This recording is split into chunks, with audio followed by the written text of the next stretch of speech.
Agency Global Jobs, the first job consultancy of Haryana. रोजगार दिलाए, बेरोजगारी भगाए। दोस्तों, मैं हूं आपका साथी सुरेंद्र इंदौरा। आज हम बात करेंगे वर्तमान में राव इंद्रजीत सिंह और भाजपा के बीच जो टकराव चल रहा है उसी को लेकर। कहते हैं अधिकतर किसी भी चीज की नुकसानदायक होती है और बर्दाश्त करने की भी एक हद होती है। कहा यह भी जाता है कि जुल्म करना और सहना दोनों ही गुनाह है। महाभारत में भी इस प्रकार का बताया गया है।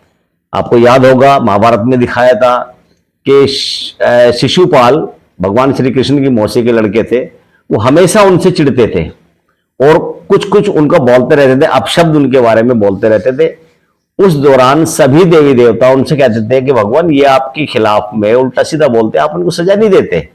तो श्री कृष्ण कहते थे समय आने दो, एक समय आएगा तब इसको इसके गुनाह का जो भी है दंड जो है वो दिया जाएगा। और एक बार ऐसा भी हुआ कि शिशुपाल के 100 गुनाह कंप्लीट हो गए और श्री कृष्ण ने उनको सुदर्शन चक्र से उनका सर जो धड़ से अलग कर दिया। कहने का मतलब है कि एक बर्दाश्त जो है, एक लिमिट होती है किसी भी चीज की, वो क्रॉस कर दी थी और उनसे श्री कृष्ण से ये बर्दाश्त हुई नहीं।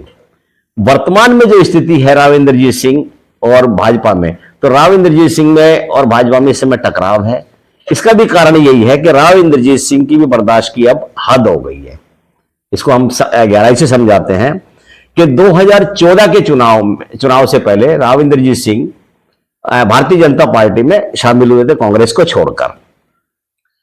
छोड़ने के बाद उन्होंने 2014 का चुनाव लड़ा इस उम्मीद के साथ कि जिस हिसाब से पार्टी ने उनको शामिल किया, जो उनका कद है उसी के हिसाब से उन्हें मंत्रा अगर वो जीतेंगे, पार्टी की लहर थी, जीतेंगे तो उन्हें अच्छा पोर्टफोलियो दिया जाएगा। लेकिन 2014 में जो मोदी की कैबिनेट बनी उनमें राव इंद्रजीत सिंह को राज्य मंत्री बनाया गया।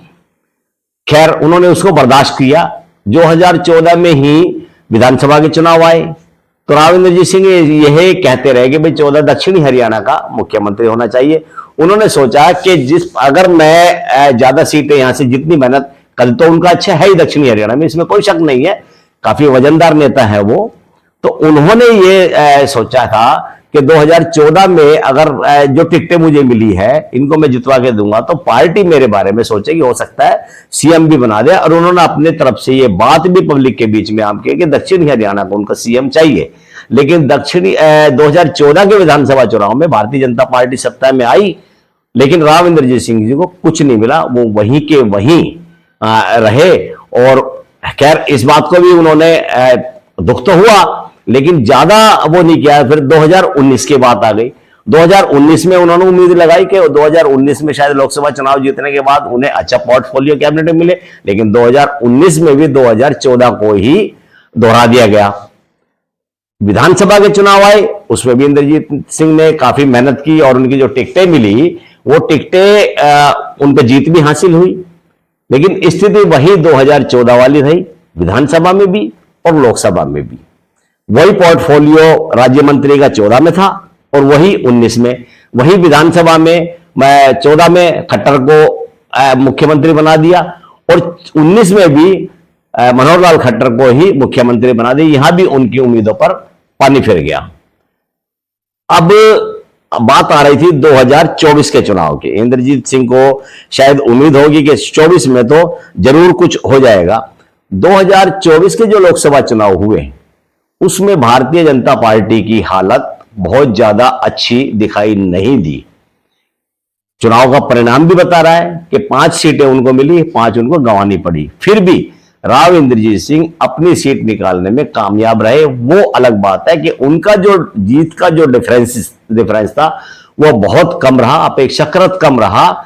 इसका मतलब कि भारतीय जनता पार्टी का ग्राफ यहां नीचे आया है, पार्टी का ग्राफ गिरा है। लेकिन उनको यह था कि इस बार ऐसी स्थिति में तीसरी बार वो सांसद बने भारतीय जनता पार्टी से, तो इस बार उनके साथ में ऐसा धोखा नहीं होगा। लेकिन बात वही आ गई, 2024 में भी उनको राज्य मंत्री ही बना दिया। बस यही एक वो चीज थी कि वो राव इंद्रजीत सिंह को सहन नहीं हुई कि तीसरी बार भी उन्हें राज्य मंत्री बना दिया, जबकि मनोहर लाल खट्टर पहली बार लोकसभा में जीत के आए और उनको कैबिनेट मंत्री का बहुत अच्छा पोर्टफोलियो उनको मिला। यहां उनकी नाराजगी राव इंद्रजीत सिंह की बढ़ गई, इन्होंने अपनी नाराजगी को आम जनता के बीच में बहुत ही मुखर होकर इस बात को बोला है कि उनके साथ में गलत हुआ है। SSP Global Jobs, the first job consultancy of Haryana. रोजगार दिलाए, बेरोजगारी भगाए।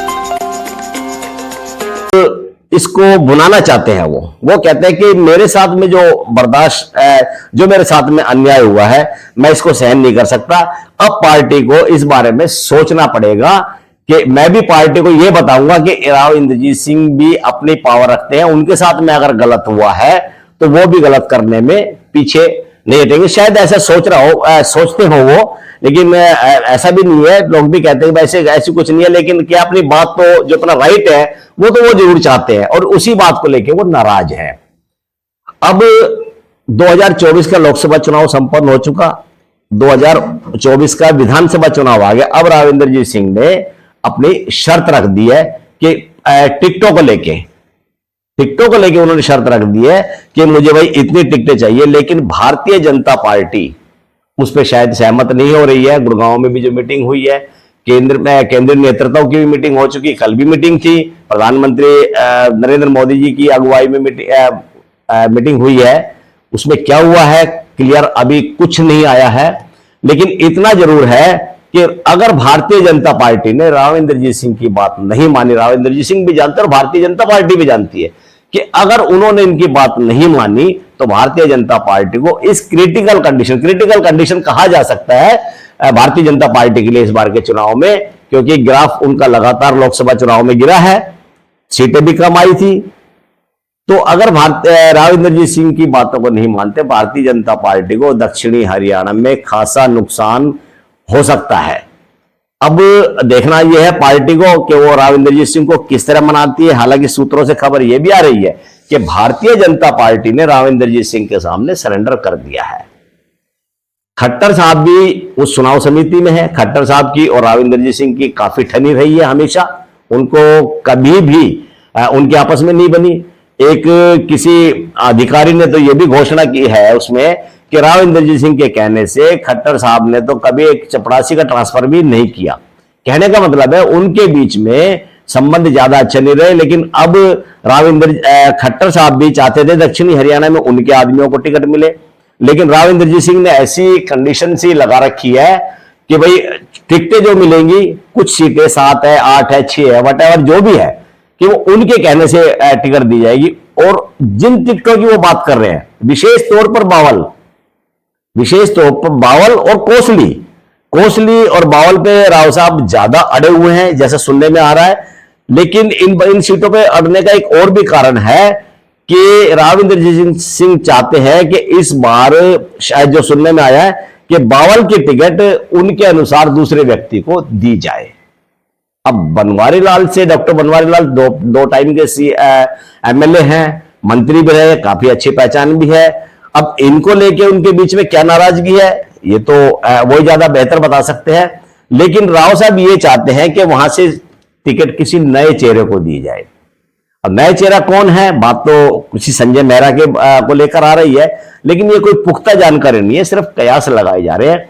इसी प्रकार जो है कोसली में भी क्योंकि खट्टर साहब के ओएसडी रहे हैं अभिमन्यु, वो अपनी ताल ठोक चुके हैं बहुत पहले से कि हमने चुनाव लड़ना है, मुझे चुनाव लड़ना है। लेकिन राव इंद्रजीत सिंह के निजी सचिव रवि उर्फ बाबूजी वहां लगे हुए हैं 6 महीने से, और मैंने जहां तक सुनने में बात आई है, चर्चा जो चल रही है, राव इंद्रजीत सिंह ने 6 महीने पहले ही उनको तैयार कर दिया था कि वो कोसली विधानसभा क्षेत्र का दौरा करें और अपने लोगों के बीच में जाके अपने बारे में बताए कि वो इस बार चुनाव लड़ने जा रहे हैं। तो राव इंद्रजीत सिंह चाहते हैं कि वो टिकट रवि बाबूजी को मिले और उनको ना मिले। ये एक तरह से खट्टर को भी राव इंद्रजीत सिंह दिखाना चाहते हैं कि वो राव इंद्रजीत सिंह है जो दक्षिणी हरियाणा में पूरा दमखम रखते हैं, और जो यहाँ की राजनीति है वह उसमें उनका काफी दखल है।